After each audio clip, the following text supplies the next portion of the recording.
Hiya, this is Clare from Arts Care, just back with part two. In part one, we were starting our pastel picture of a very still life of a red apple. Very simple, but a really nice, enjoyable process just to introduce you to using pastels.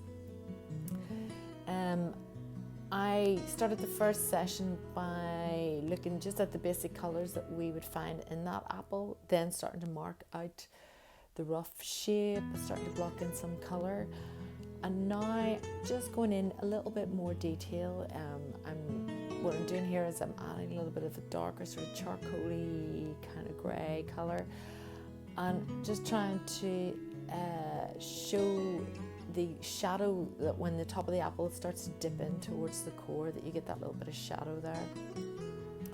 And then just gently sort of working my way around the apple, looking through the different ways that I can represent it with the chalks, and just different ways of holding the pastel as well. You can either hold it sort of sideways on if you want to cover a larger area and put the chalk on quite flatly, or you can hold it at the corner and use it at its edge to get a little bit more detail. Some people use coloured pencils as well to add detail in at the end of pastel drawings, but for the purpose of this workshop we're just going to go with the pastels, just to show you the basics. Now I'm doing a little bit of blending here. I wouldn't go crazy with the blending too much.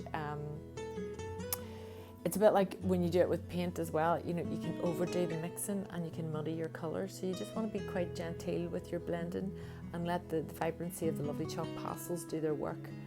But you can certainly do a little bit of blending. So I'm just using my little finger here, and I just moved my page out of the way because I've been blowing excess chalk off the page and it's been blowing my name tag off, so I thought I'd just take it away altogether, out of the way. So I'm just going in there with a little bit more yellow and a wee bit more highlighting, and just be continuing on like that for a little while.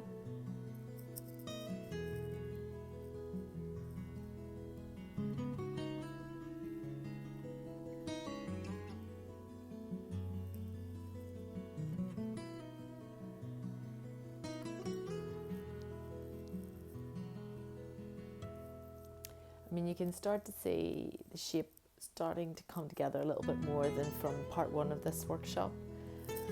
Again, I'm starting to very bluntly mark in some white highlighter. I will refine this as I go on, but I'm just starting to mark in the shape. But I mean, if you were to squint and look at that, you can start to see the shape of that apple starting to come together much more.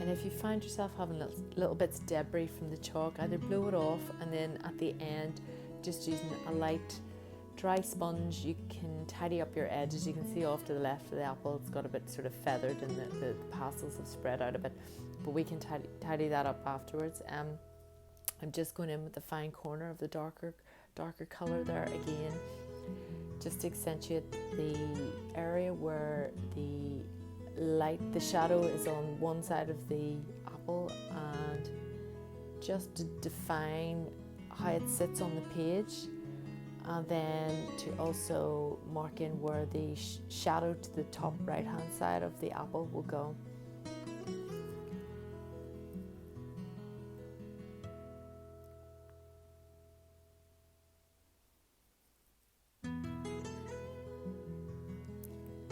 This is a really nice workshop because you're just concentrating on one object,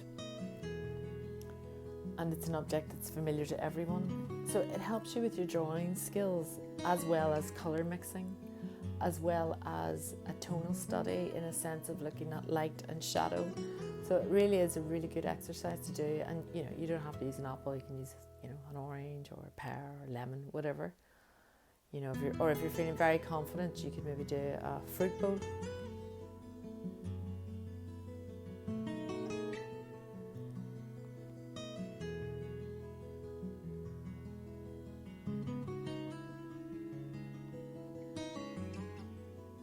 Just very gently adding in little bits more of definition.